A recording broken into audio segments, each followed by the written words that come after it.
صل على رسوله الكريم أما بعد فأعوذ بالله من الشيطان الرجيم بسم الله الرحمن الرحيم قال الله تعالى في كلامه المجيد فذكر فإن الذكرى تنفع المؤمنين صدق الله مولانا العظيم رب اشرح لي صدري ويسر لي أمري واحلل عقدة من لساني يفقهوا قولي اللهم صل على محمد وعلى آل محمد كما صليت على إبراهيم وعلى آل إبراهيم إنك حميد مجيد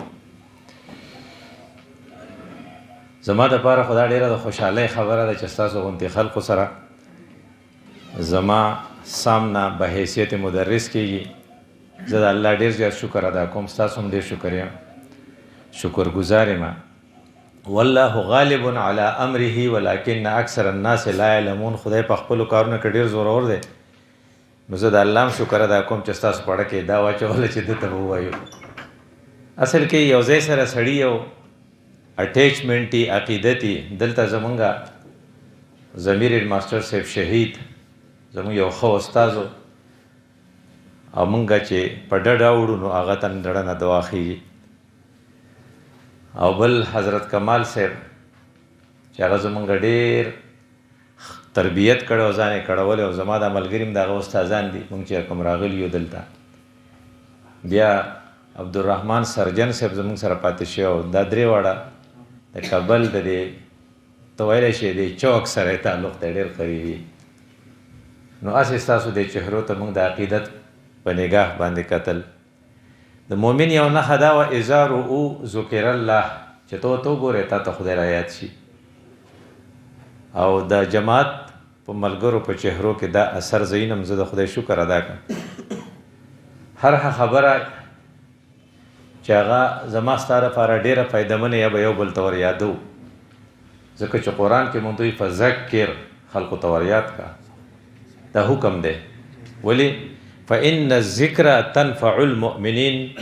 ور یادول چې دي دا مؤمنانو ته فایده رسوي ځکه انسان چې دی دی یېرزړی دی انسان ته انسان ځکه وایي چې دی د نسیان نه دی نسیان یېر ته وایي نو دی یېري نو د یېرېدو نه د یادولو دپاره ولا یو خو الله تعالی یو ترتیب راخ کړی دی چې د جمعې په ورځ باندې به د محلې خپله اجتماعي هغې ته به د جمعې مونځ وایي پای کې به یو مدرسی یا مربی هغه به خطبې په شکل کې د خپلې محلې د خلقو تربیت کوي دې ته د جمعې خطبه وایي رسول الله صلی الله علیه وسلم بارکې دي یقرأ القرآن کان یقرأ القرآن ویذکر الناس رسول الله به قرآن لوستو خلقو ته به یېر ور یادول یذکر الناس تذکیر چې ستاسو چېرته یېر نشي ځکه انسان نه یېرېږي خبره قرآن کې وقولو للناس حسنا خلقو ته ښه خبره وکړئ دی به پکې خیر یې ډېر خلقو د خیر خبرې چاته کړي دي لکه مثال په طور زه په سکول کې وم ما آرټس وې او په آرټس کې مې سبق وې او په دې کې کمال صاحب ما ته وی یاره ته ساینس والا یو خبره وه ما بیا ساینس واغستو هغه ما ته سبق وی او د هغې ته ویلی شي چې په ملکنډ کې ما له قدرت دومره نمبر یې راکړې نو ما د زړه نه به هغه ته دعا خطا ولې وقولو للناس حسنا یو کچه غوندې خبره هغه کړې وه هغې ما له ډېره فایده راکړه وایي د امام بخاري چې دی که نه دی هسې ګرځېدو نو اسحاق بن راهویه دا د دې یو استاد دی هغه ورته وی یاره داسې څوک نشته چې صحیح احادیث جمع کړي ګوره یو ټکی وي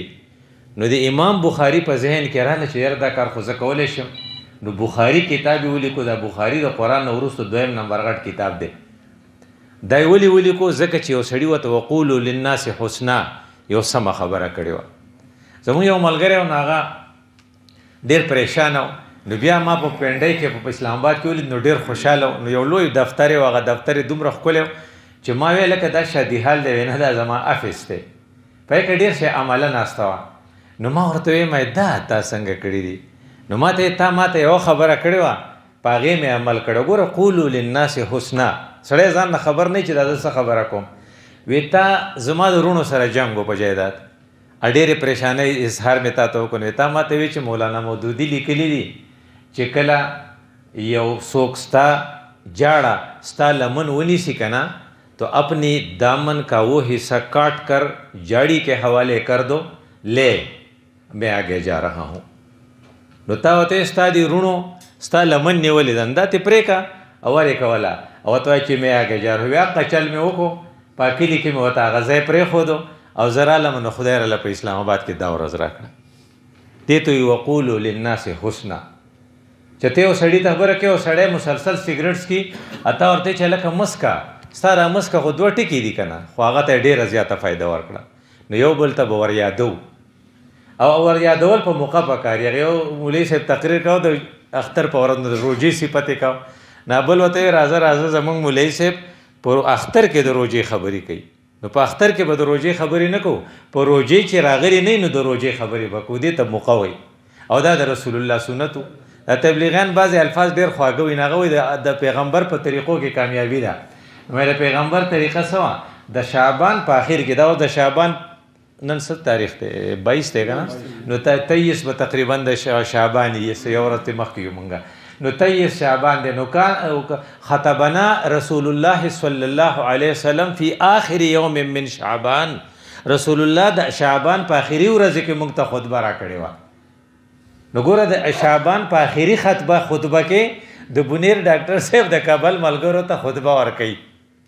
مونږ ټول په دی وایو چې الحمدلله.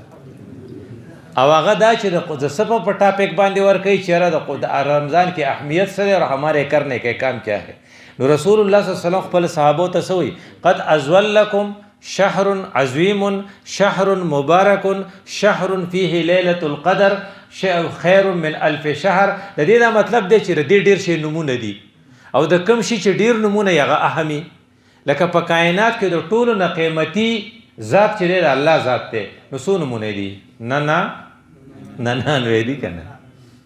نو د رسول الله هم ډیر شي نمونه دي اسمه احمد محمد نو ډیر شي نمونه دي مصطفی مجتبی. نو د رمضان هم ډیر شي نمونه دي. زموږ پر سارو کې په عربو کې قیمتي ساروی چې دغه ګوړه ده استه نو د اس ډیر شي نمونه دي.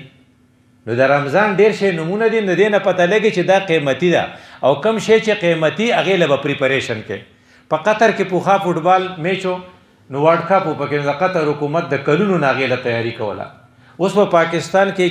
چیمپیون د ټراپی د کسه شه دی هغه له محسن نقوی لګیا دی. مونږ ټول گواهی ورکو چې د رمضان مهینه د ورلد کپ نه ډیره قیمتي ده. نو مونږ دا غیر لپاره تیاری کو. وی دا څنګه قیمتي ده؟ وی ګوره د میاشتې کې په کال کې 12 میاشتې دي. نو 12 میاشتې چې 200 کې تقسیم کړي دي ته 6 ماهی وي. نو په ډومبنۍ 6 ماهی کې درېمه میاشت څه ده؟ دا را سره تاسو وایي محرم سفر بر بیا په سره ربیع الاول کې چل شو په درې میاشت کې رسول الله دنیا ته راغلی. او رسول الله سلام چې دنیا ته راغلی نو الله په موږ ډېر احسانات دي. دا سچ مونږ خلون دا د الله د وجه نالو دا موږ له چې لنګز را کړي په دې کې اکسیجن چې زیاده نه دا هغه د وجه نالو او موږ ته چې ډایجیشن کېږي دا هغه د وجه نالو نعمتونه خو ډېر شه دي خو په موږ خدای پاک زبادلی نه دي. صرف د رسول الله ذات راته ذکر کړي لقد من الله علی المؤمنین اذ بعث فیهم رسولا منهم. نو چې الله ذکر کوي نو قیمتي شو کنه نه پر ربیع الاول کې شو. نو بیا چې وروسته مونږه د شپږ میاشتې ته ختم کا نو بیا څه شروع کیږي؟ رجب شعبان بیا رمضان. په رمضان کې څه شو؟ شهر رمضان الذي انزل فيه القرآن. الته کې صاحب قرآنو دلته کې قرآنو. نو په دې کې دام قیمتي ده او غم قیمتي ده.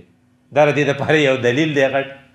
او بل غټ دلیل دا چې رسول الله صلی الله علیه وسلم د دې ته وایي چې دا قیمتي دی جو خو بیا قیمتي کنه چې حضرت په خپل داغه ذکر کوي.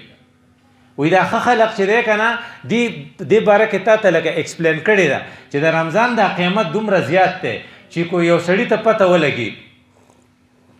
نو یو حدیث الفاظ داسې دي چې ټول خلق به ارمان وکړي چې کاش چې ټول عمر رمضان وي کاش چې ټول کال د رمضان میاشت وي. او بیا دا چې رمضان څه ته وایي نو خلق زما ستاره په وکولو لپاره وی ری میم او داد نو یو رمز سے ذلو ته وایي وی آپ کے گناہوں کو جلاتی ہے یہ چې ستا ګناهونه وجلږي نه بل وینا بل مطلب هم دی ری سے مراد رحمت میم سے مراد محبت غداد سے مراد ضمانت الف سے مراد الفت نون سے مراد نور دا چی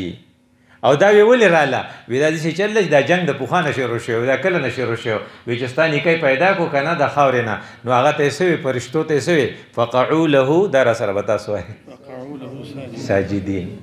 ساجدین دې ته وایي چې تاسو سرنډر شئ تاسو ګارډ آف آنر پیش کړئ لکه څنګه چې مونږ وزیر اعظم چې حل پوچت کی نو ګارډ آف آنر نه دا مطلب چې ټول فورسز چې دي نو ټول فرشتو ورته ګارډ آف آنر پیش کو چا ونه کو فابا واستکبرا زما ستا لپاره دا ده چې هغه وي فبما اغویتني الله ته وی چې تا زه خراب کړم ګوره الزام په هغه لګوي په ځان نه لګي او موږ هم بعضې وخت کې شیطان په شان یو وی نمبر یې دې څومره واخیستې وی 700 مې واخیستې وی ډېرې نمبر یې دې واخیستې وی ما محنت کړی چې کله فیل شي نو ورته ویې لکه ته ولې فیل شي یاره وی خدای ته به مقرران چې پاشې وي نه هغه تا محنت کړی چې فیل شي نه ته په خدای ورړې دا شیطانی خبره ده شیطان هم په خدای ورړه فبما اغویتني نو شیطان ورته کې قسم وخوړ او بل شیطان څه وی هغه لاجک پیش کو لاجک دغه د قوم پرستۍ په بنیادو دیو جن زما پر خپل قوم پرست ورونو باندې اړس وځي چې هغه دلیل چې هغه شیطان ورکړ هغه دیم ورکي چې زه د دې خاورې پیدا یم زه د پښتون یم نو زه هم زه بونیری یم نو ته وایې زه شموزی یم نو دا خبرې چې کوم دا خو شیطان کولی هغه ورته څه وی شیطان ورته دا خبره کوله خلقتنی من نار وخلقته من طین ناغه د نیکه چې دی د هغه خاوره ده په ښکته زور کوي